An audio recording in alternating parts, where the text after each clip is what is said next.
Assalamu alaikum. I think we're going to start because there's no PowerPoint presentation for Dr. Asifa Saiba. So, Auzu billahi minash shaitanir rajim, bismillahir rahmanir rahim.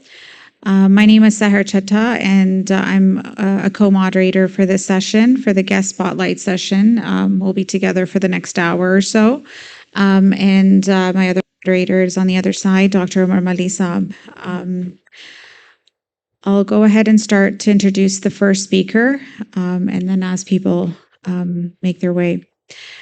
We have with us Dr. Asifa Abbas Bajwa Saiba, who is an OBGYN. She has retired, or she did retire in 2015 from the post of a professor and the head of department from Sheikh Zayed Hospital in Lahore, Pakistan. She did Waqfe Arzi in Uganda from March 1982 to July 1986. And she also had the opportunity to serve for 19 years at Fazl-e-Omar Hospital in Rabwa, Pakistan, particularly in the Zubaydah Bani wing, where she traveled from Lahore to Rabwa once a month and volunteered her time for the weekend. So please join me in welcoming Dr. Asifa Bajwa Saiba, please.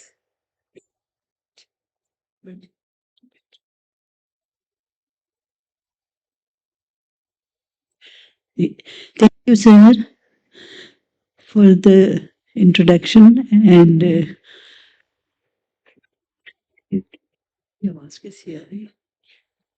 Because I'm not a speaker. so, anyway, can everybody hear me? Okay. Now, the thing is, I was not married. I'll start from there. That when my husband, he went to Hadrat Khalifatul Masih Salis, and he asked for advice for marriage. And he said, you marry. My husband said that my family says if you marry a doctor, then your children will suffer. Then Hazrat Khalifatul Masih Salis, he said that go and give my message to your mother, that God who's look after your children, he's going to look after my children. You don't worry. And I witnessed all this later on. Then when we got married, Hazur appointed us to Khalifatul Masih IV.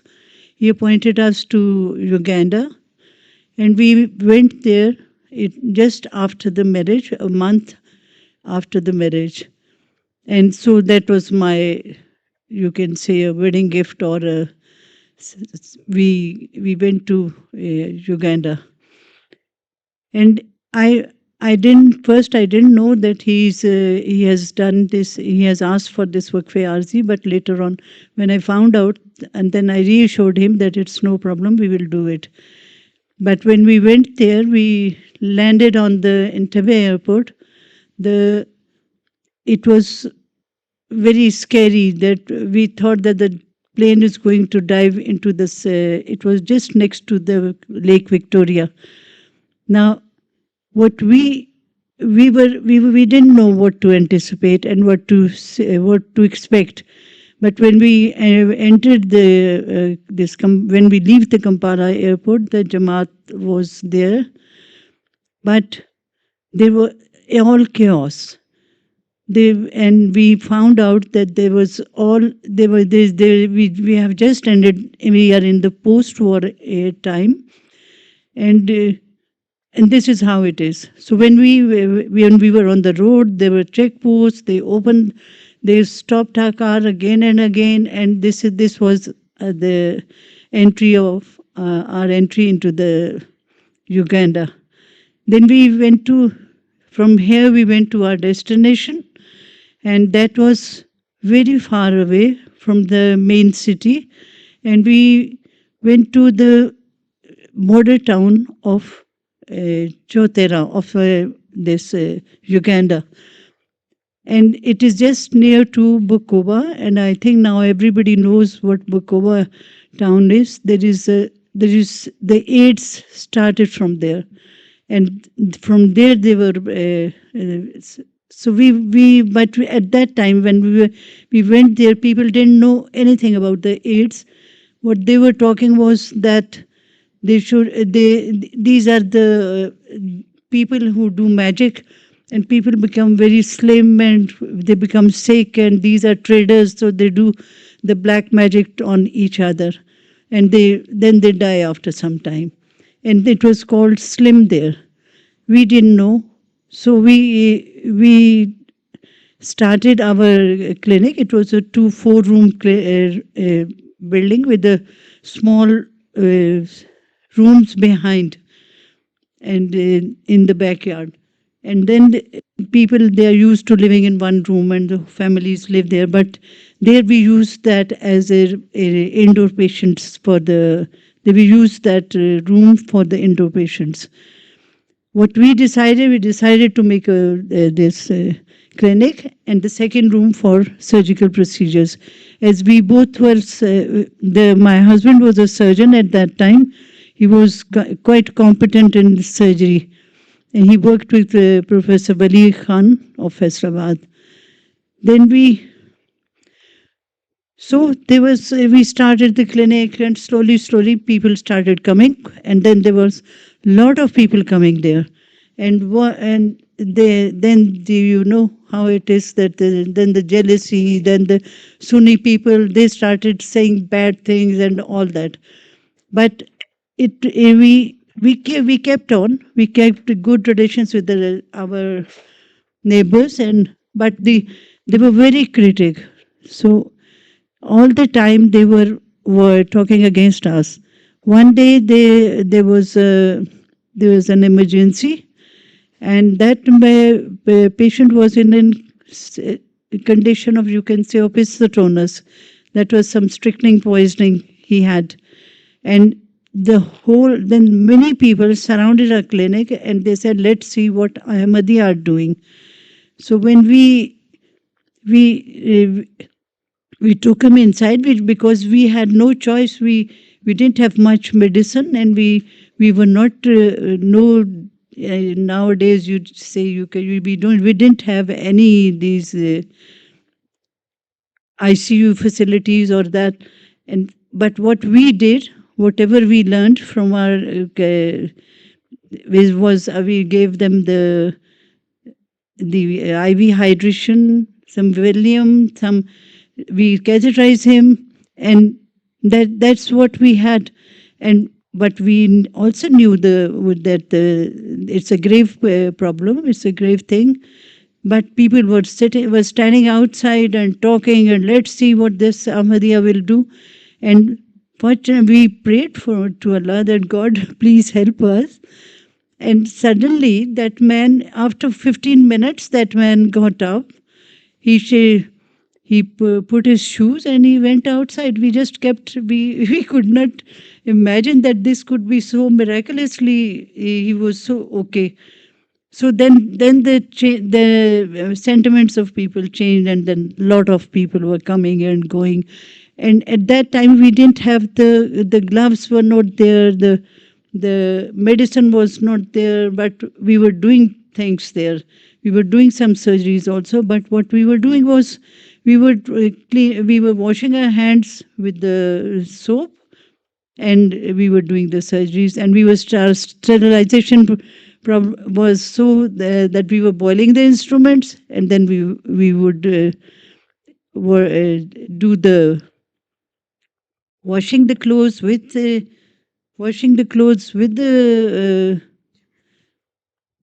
we were washing the clothes with the Dettol and putting them in the sun, and that was our sterilization. And after some time, we were able to make a hospital there, and then the conditions were a little better. But once again, the opposition was very high, and the war started. Then I was in the hospital side, and my husband went to the Kampala to go to get the medicine and all that. But then we were blocked both, and the army people were coming, and I was on the guerrilla side. But I think that I managed that, Even the army people were coming, and we were, the man was, they could just kick the door and say, open the door. I was alone, but again, I said, no, we can't refuse a patient. So I was stitching, I was doing so many things with these people, and they were so extremely thankful. And the first time when we went to the Chotera, this town, the people were, the first time we went to this town, but you see, the time is too short, and it's difficult for me to sum it up. But here we spend our time in the wartime, and that's it. And we did it with courageously, serious wars, guerrillas, and all those.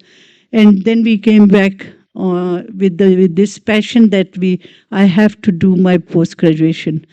We came here, and at every step we were helped by God. We were being, our prayers were being listened, and this is what I felt all the time.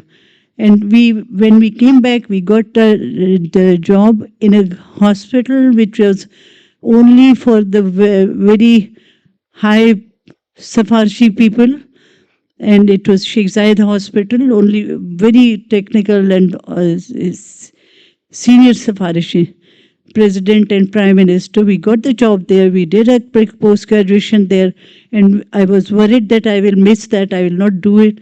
But within 4 years, I was consultant there, and then and after becoming a consultant, I started thinking of that spirit was there. So we started thinking of going to Fazl-e-Omar Hospital, Rabwa, and every month we were going there on the weekends. And this experience, and I was also the member of the selection committee, and this was a very, it has a catchment area, 50-60 patients a day I was seeing. And what I gathered, well, I don't want to give more story. What I gathered was, when you go for the work, you become, we saw the difficult most times, but what that make us was that we were brave, we were bold, and we trusted Allah. And we had such trust that I was not worried at any time. I was alone in that part of the Uganda, but I was not I was not fearing anything. I was doing it with power, and I found out my capacity, that I can do so much with being a woman. It was not that easy, but I had two kids there also. So that was that. I think it's too small a presentation. I would have gone. There were so many things, so many these instances which took place, and we have to. I mean, to complete it, I think some other time we can think of doing it. And there was no camera, nothing. We were just doing it, and so there's no presentation. Jazakallah, Okay. Dr. Saba, for your presentation. I wish we had more time because of your experience. I'm sure there are so many things that we could have learned from you, but unfortunately, the time is an issue here. So next, our next speaker is Dr. Ahmed Khan Saab.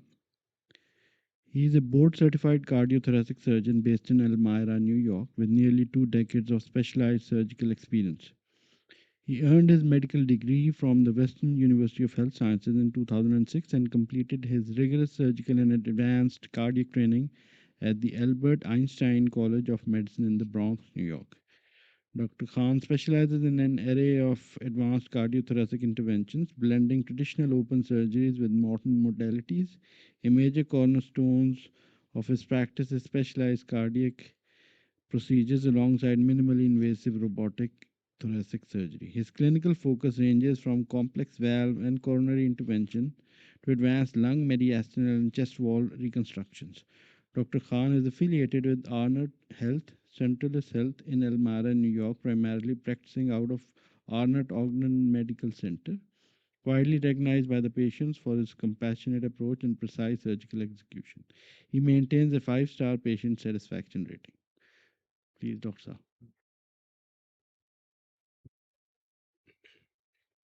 Jazakallah, and thank you for that kind introduction.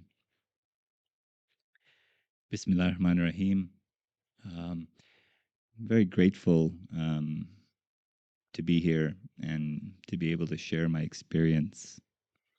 A little bit of background.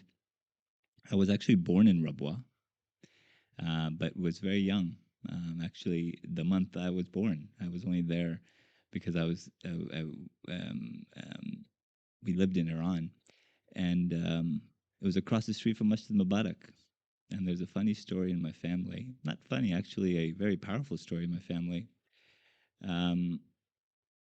That the day I was born, my Thaya took me to Khalifatul Masih al-Sani, Ramullah, and to name me. And I am the grandnephew of Dr. Hashmatullah Khan Sahib. And knowing that, he named me Muhammad Ahmed. And my Thaya at the time looked at, or somehow made some comment in reference to that we had a Muhammad Ahmed in the family. And Hazur's response immediately in that second was, Fikr na kare, ye bhi doctor ban jayega. This statement has been in my life because I don't know how I became a cardiac surgeon. I've never known how I became a cardiac surgeon. I just kept going every day to school, and here I am.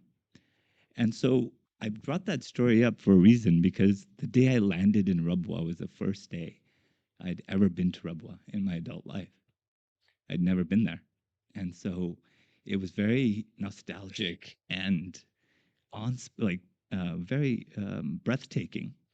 So I was taking it in, and immediately, gratefully that day, I was scheduled to do a cabbage. So without even taking in the scene, I went right to the operating room and began to experience the actual flow of clinical practice. And I did 3 cabbages that day, one after the other after the other. And when Dr. Mumtaz and I finished, it was well after midnight. And I thought so many things were going on in my head. One, I had accomplished my dream that day. 2, I had practiced medicine so far from where I was trained and what I'm used to. And to give an example of my preceding speaker, she brought a memory out, was that the way we wash our hands at Thayer Heart, we use the same brush all day. You save your brush. So I'm mentioning this because the conditions are so meek that I am proud that I was there, because we just presented a poster this January in the STS conference in the United States of America, comparing 10-year data from Thayer Heart Institute, over 2,000 heart operations that Dr. Mumtaz did. We compared them to United States data, and we found that it's equal data. The mortality is the same, which proves to me that there's not a stitch in the wall, and not even soap to wash our hands, not even a nurse to post-op take care of these patients, but I got to experience that, and it perfectly works on automatic. So I said this yesterday in my talk, was that when I was called to do Waqf, for this moment of my life kind of collided with itself, I had to ask myself, Hazur ne kaha ye karna hai, ye ho jayega kaam. I am witness of the words of the Khalifa coming true. My life is witness of that. So when Hazur said it's our response, that Fazl-e-Omar is going there, if I don't get on this train, it's happening.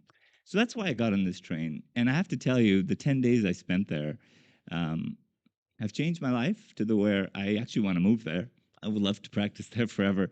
It's hard to do at my level right now, but I'm going to give as much as I can.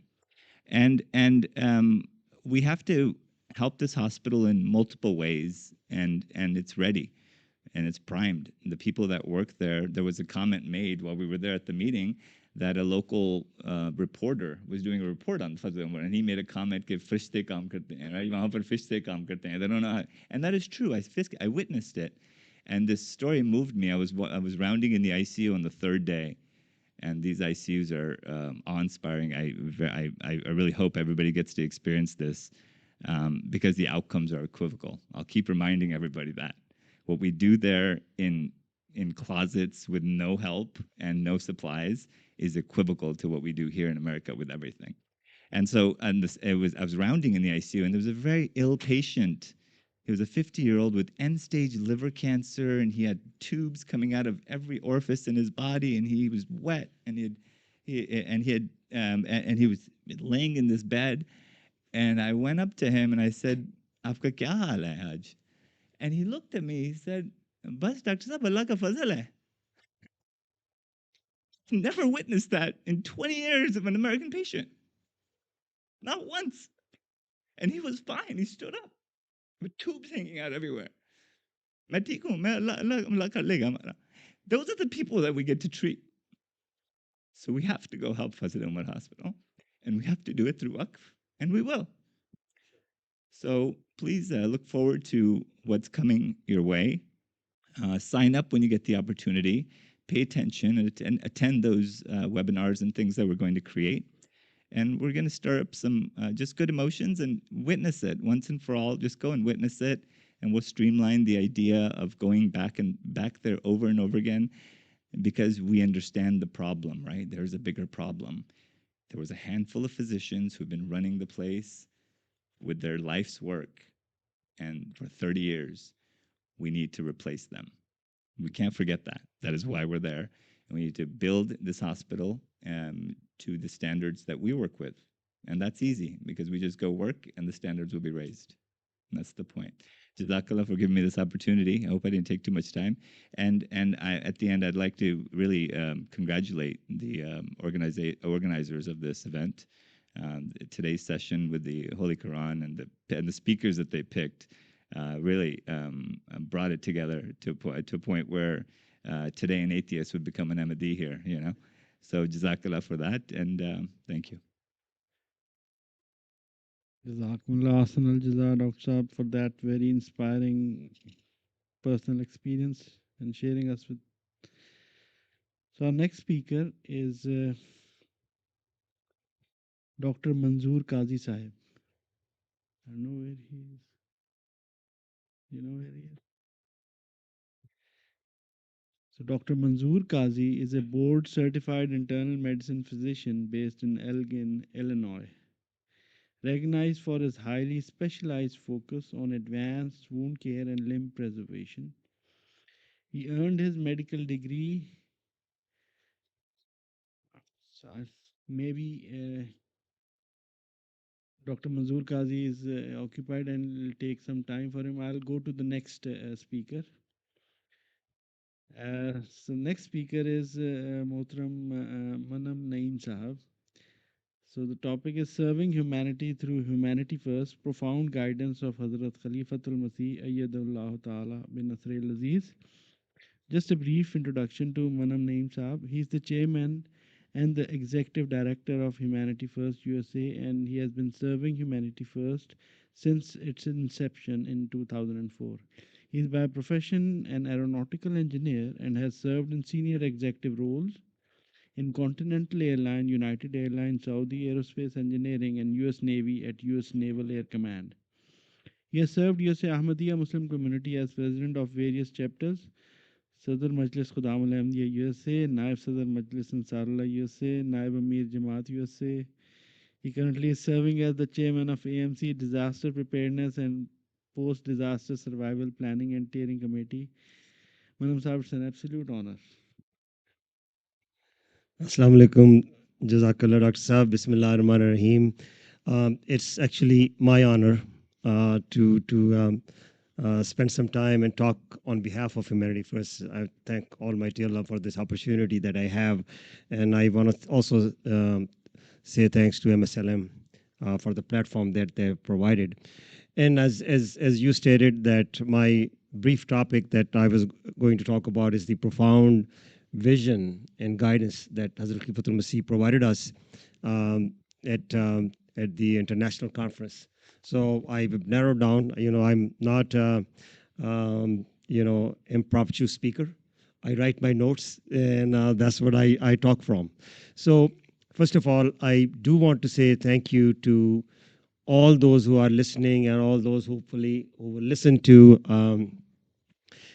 these recordings in the future, that Jazakallah for all the humanitarian work that everyone does in their own capacity, right? Medical care that many of people provide either through Humanity First or not through Humanity First, through AMMA, and various ways that people are serving. So I want to say thank you for all of the gift for side missions and medical care and all the engineering work that we do, from building schools and campuses, and also water that we are providing in Gaza today, and or in East and West Africa, and many villages. All this great work that people are doing, either in their personal capacity or through other associations or organizations. I just want to say Jazakallah to all of them and all of you, and because of you that Humanity First exists from that perspective, right? By the grace of Allah, now we are in 67 countries, right? And in last two decades alone, we have served almost 19.1 million people, right? But if I talk about the situation today, I'm not going to talk about the doom and gloom, but I think I want to put some facts on the table. And from that perspective, I just share a story also that how that is changed for me.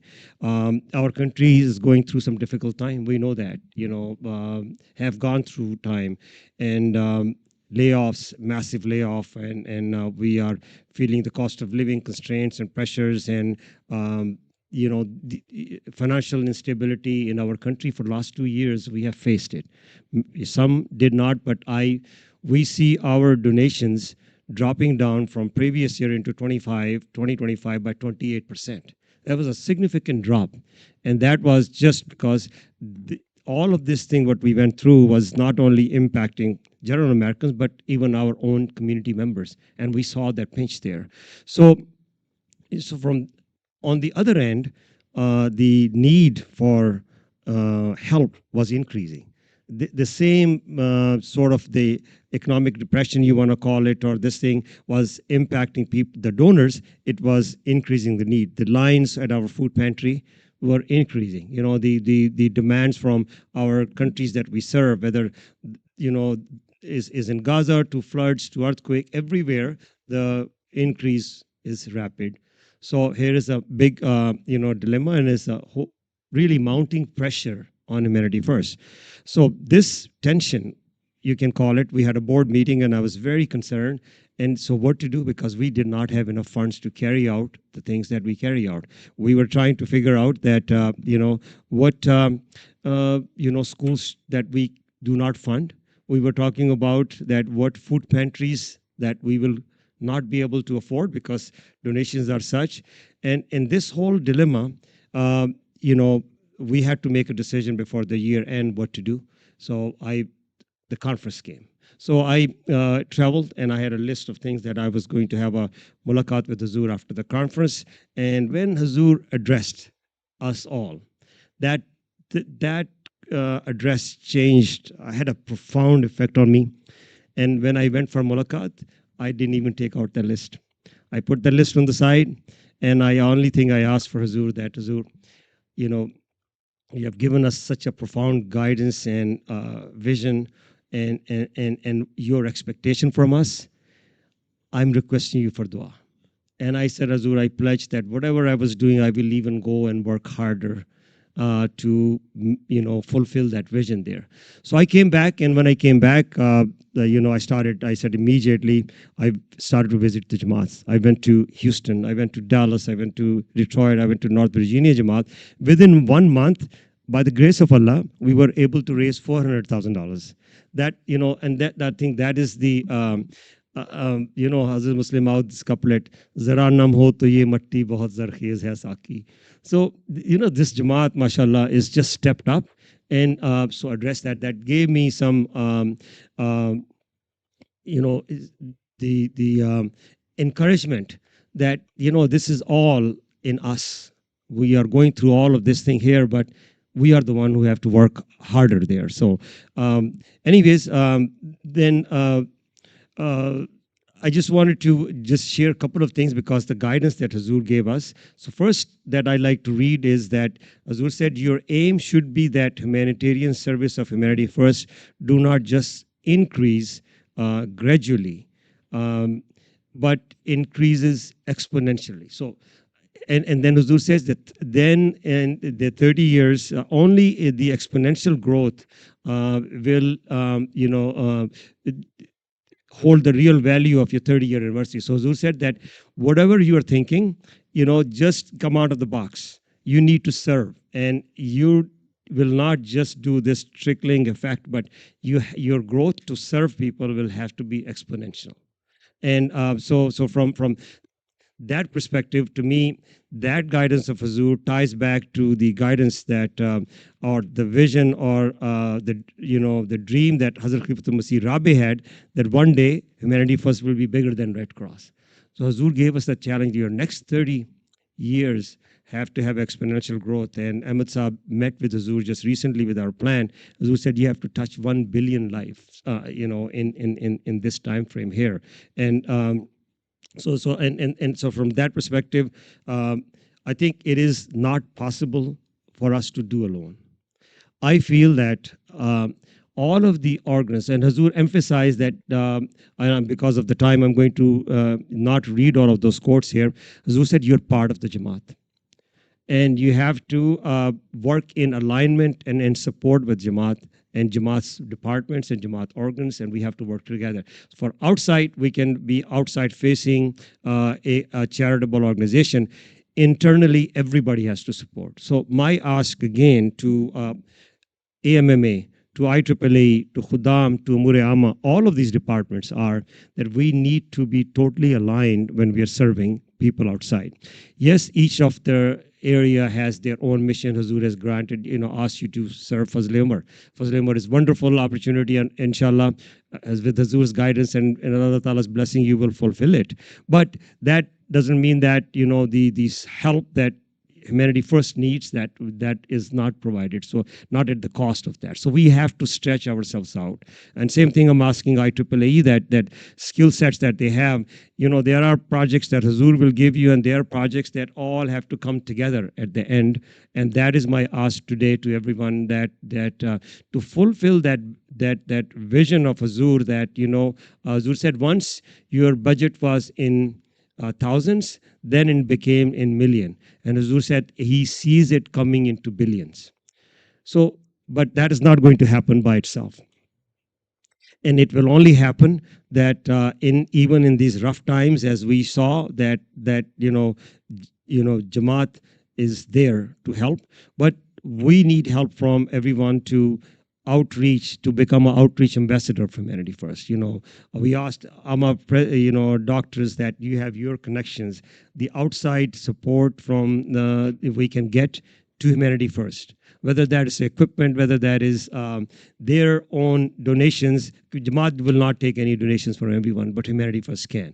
But I feel that we need, and by the way, I think USA is one of the countries that we are very aligned and supportive, but we need a lot more. Now with this Huzur's vision that the growth that Huzur wants us to pursue, I am asking 100% support, that beside the initiatives that AMMA has for themselves, for Khudam al-Ahmadiyya have themselves, for Lajna have for themselves, AMMA, IEEE, that is well and good, but I think we need to be also collectively, all of these head of these auxiliary organizations and presidents are in the board of Humanity First. But I think with this vision of Huzur, and with this demand, Huzur is fearing that there is going to be a war. And Huzur have asked us to not to get ready for preparation perspective, but Huzur said to increase your service rapidly, it will require funds, it will require volunteers, it will require people. So on one hand, there is a vision that Huzur has given us, and second, Huzur has given us some pathways. But third thing is that we together have to work hard. One more thing which is very interesting that Huzur have asked us to also look at is sustainability in our work. We are now looking in the partnership investments. So we can invest in agriculture program where a partner could be an investor and we can generate revenue. And from that revenue, we do the service. We looked at many projects that have a really good ROI, that people can invest, and from that, I can run 20 schools. I can run 30. So, I mean, there are 2-3 projects that we are currently working on that we will have private investors to work with us. And by the grace of Allah, from those, we'll be able to run 10, 20, 15 schools there. So one way Azur has given us this challenge. The second is the pathway. So my ask today, again, is that collectively, we should all work together. And I will close by just reading the last statement that I have from Azur. Azur said that as long as Humanity First continues to seek and follow the guidance of Khilafat and work with that earnest desire to serve others purely for the sake of Allah, it shall continue to flourish and progress. So may Allah make us worthy of that promise. May He make Humanity First a beacon of hope and mercy, not just for our generation, but for generations to come. Jazakallah. Jazakumullah Hasanal Jaza for this as detailed as it can be in this limited time. But Jazakallah for this detail. So the next speaker we have is Dr. Manzoor Qazi Sahab. The topic is how I use innovative wearable systems to improve my internal medicine practice. Dr. Manzoor Qazi MD is a board-certified internal medicine physician based in Elgin, Illinois, recognized for his highly specialized focus on advanced wound care and limb preservation. He earned his medical degree from Peshawar Medical College, affiliated with the Rifa International University, and completed his internal medicine residency training at Christ Hospital and Medical Center in Chicago. Throughout his career, Dr. Qazi has distinguished himself in the management of severe non-healing wounds and complex vascular conditions. He frequently treats critical underlying pathologies like advanced tissue necrosis, peripheral vascular complications, and acute tubular necrosis. His clinical expertise is heavily utilized in multidisciplinary wound care center environments, where he coordinates aggressive treatment plans designed to promote healing, prevent deep tissue infection, and ultimately mitigate the risk of limb loss in at-risk adult patients. Holding a 5-star patient satisfaction rating, Dr. Qazi provides this specialized, highly coordinated care across several local centers, including Associates in Endocrinology, Inc. and the Elgin Metabolic Center. He maintains active clinical affiliations with premier regional medical networks, including Northwestern Medicine McHenry Hospital and Advocate Sherman Hospital. Please, Dr.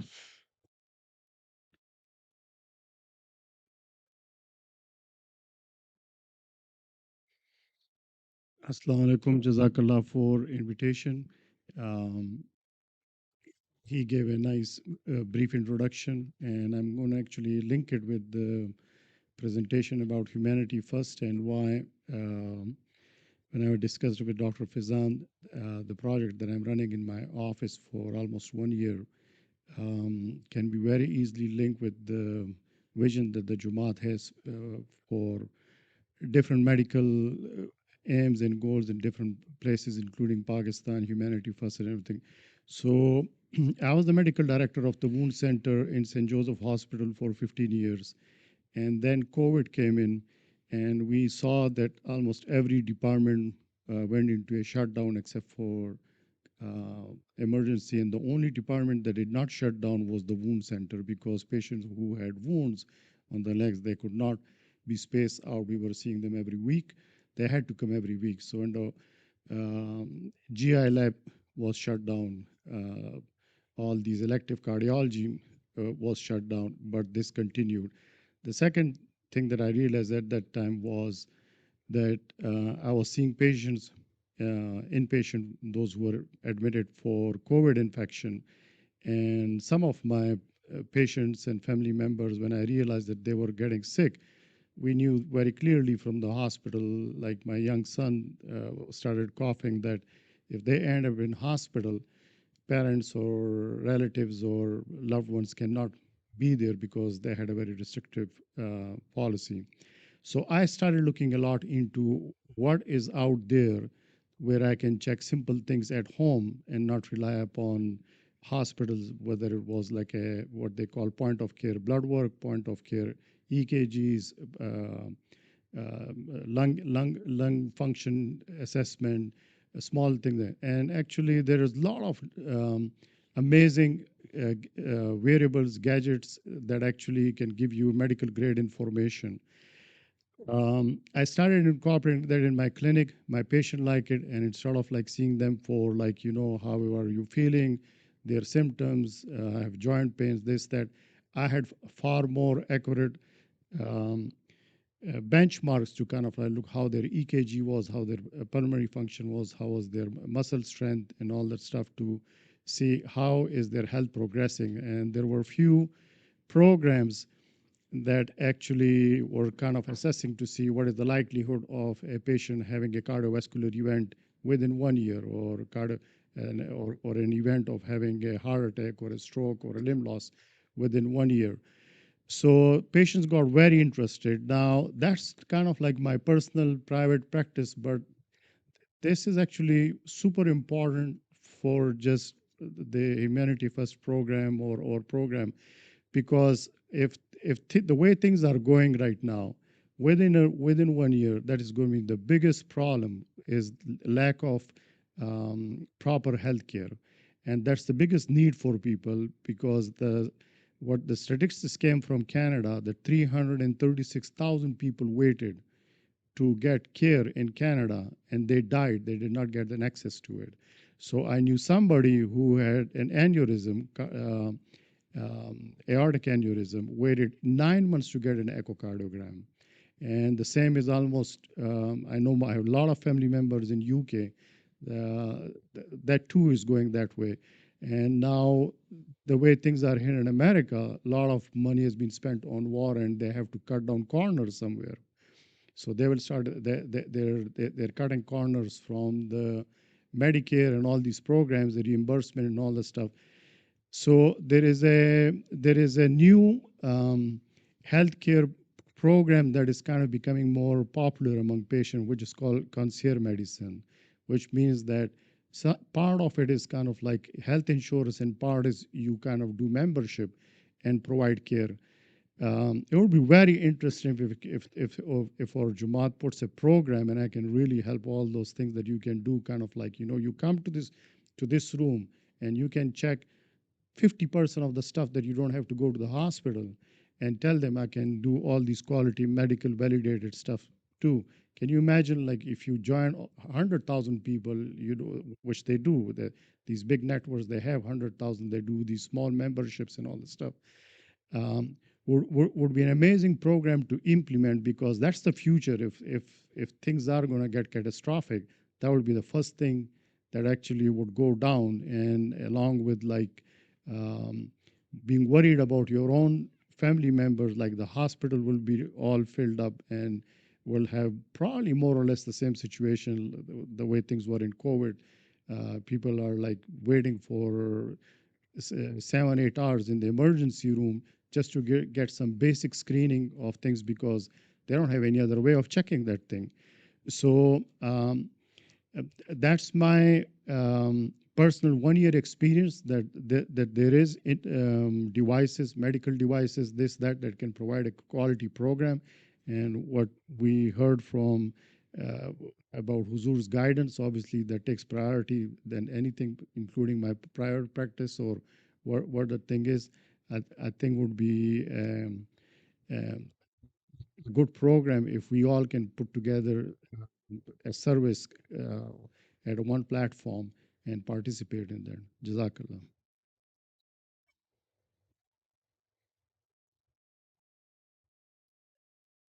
Jazakumullah Ahsanul Jaza. Our final speaker is Dr. Agha Shahid Sahib. He is a highly respected, extremely busy neurosurgeon who has been practicing his trade for the last 30 years in Baltimore, Maryland. He was born in Pakistan. Dr. Khan completed his medical degree in 1978 from Punjab University in Multan, Pakistan. After completing 2 years in the Army Medical Corps, Dr. Khan entered a clinical fellowship in thoracic surgery and oncology at the Roosevelt Park Memorial Hospital in Buffalo, New York, finishing in the June of 1982. From July of 1982 through April 91, Dr. Khan continued his clinical training first in a general surgery internship at the Washington Hospital Center in the District of Columbia, followed by the completion of his neurosurgery residency at the University of Wisconsin in 1990. From September 90 till April of 91, Dr. Khan received advanced neurosurgical training as a fellow in the Department of Neurosurgery at the Allegheny General Hospital in Pittsburgh, Pennsylvania. Jazakallah, Doctor. Assalamu alaikum warahmatullah. Thank you for the introduction. It sounds tiring. That can I do it again? What I did? I don't know. Well, there are two words. I won't make it or belabor it. It's amazing what stories we've heard and people what they're doing, and that's all blessing of Allah and blessings of Jamaat. There. So I will just touch a separate subject because we see more and more people are now becoming motivated and getting into the real spirit of humanity first and the Jamaat service of mankind. So it is important for, in my opinion, that people have to know what to look for when you go and work somewhere else. I have quite a bit of experience working outside the country, in the United States, that is, and Marshall Islands and Haiti and Pakistan and all the natural disasters. And you come across certain things that are very important to know how to handle or be prepared for. So there is a word that's very interesting. I was looking for meaning for English translation for that. It's called justaju. What is justaju? I was thinking, says justaju is struggle, but no, it's not plain struggle. It's a struggle with a purpose, hopefully a good purpose. So justaju is a unique word in Urdu. And I think that, and I'm known for doing well, poetry, of course, but making, talking off the cuff and not making notes. But just the made me think about that. So then there is a verse that comes to mind. I think it's Iqbal's. Yaqi muhkam amal peham muhabbat fatih alam. Yaqeen hukam, amal pe hum mohabbat fatih alam, jihad zindagani mein ye hai mardon ki shamsheer. So what you have to believe in what you're doing, first of all, and continue to strive for what you're doing, and then you should love not only what you're doing, but love everybody. And in the jihad of life, in the struggle of life, these are the real weapons that you have. And then I think on top of all that, Khalifatul Masih Salas Sayyidullah, Rahmullah, he gave us a slogan, love for all, hatred for none. And I think that covers this nice verse in those two words. So what I want to share with you is that life, as amazing as it is, and how we take it, how we look at it, it's never continues to, or never stops revealing the amazement of the Creator and Allah subhanahu wa ta'ala, how many windows, how many doors, how many colors it opens for you. So I was thinking, there are some recent events that happened.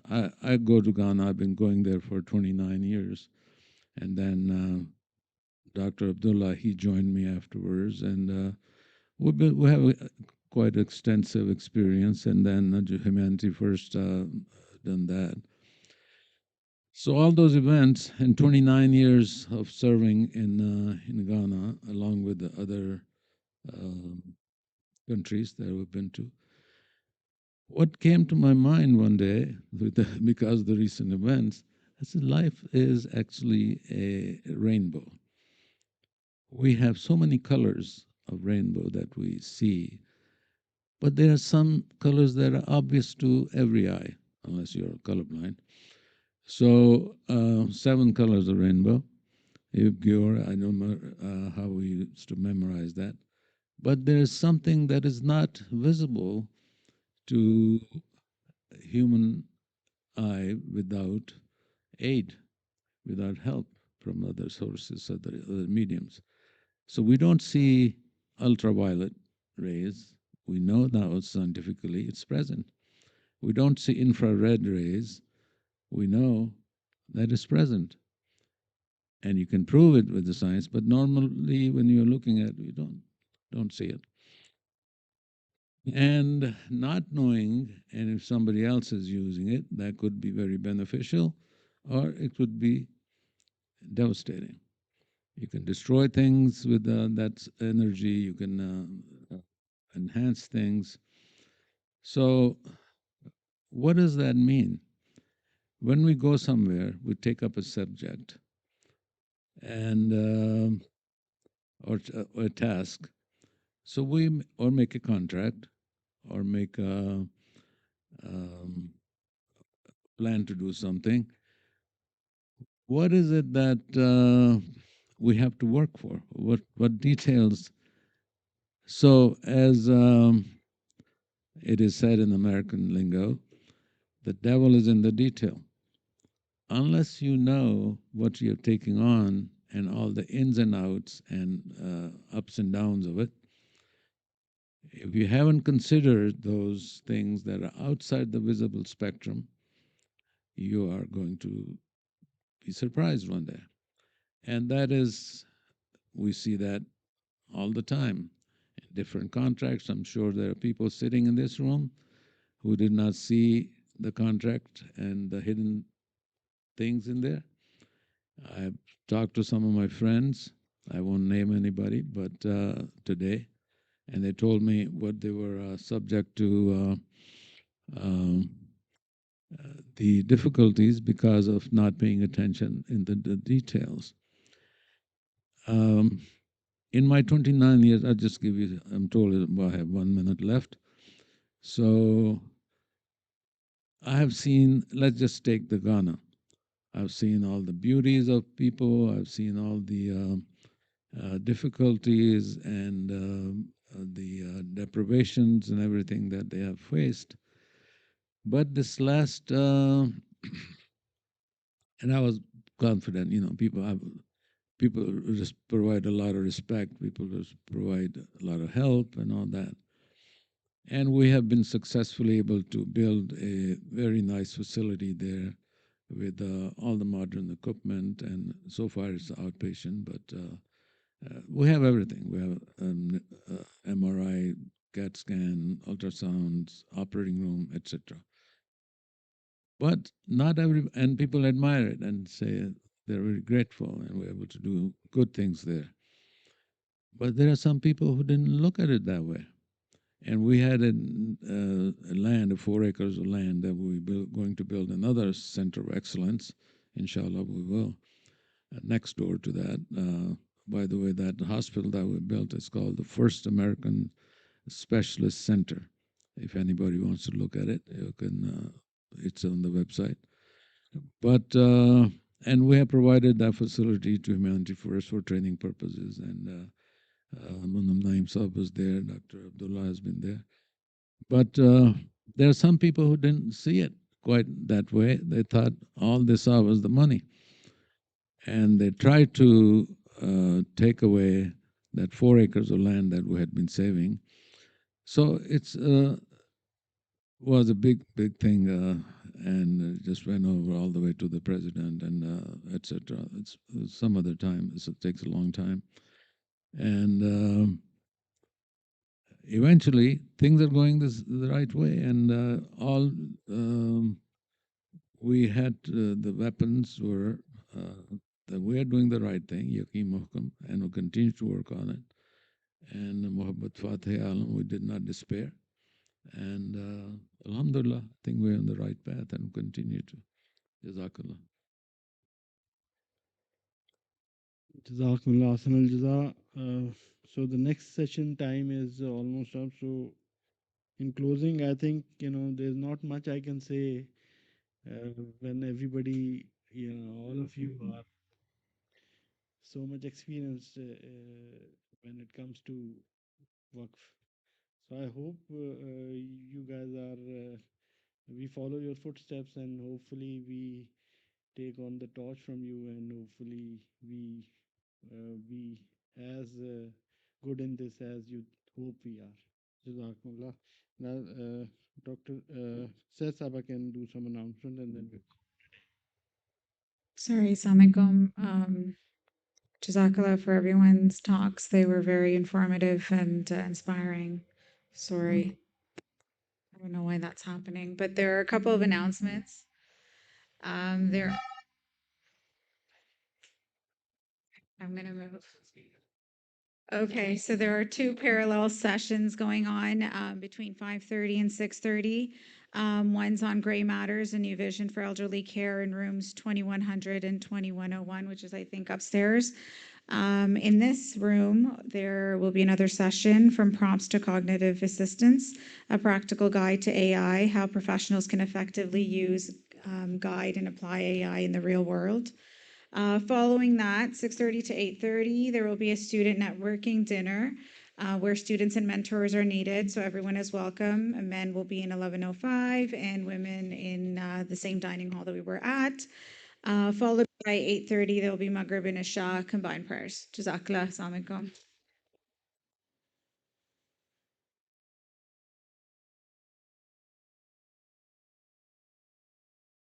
Maghrib and Isha is 9 o'clock.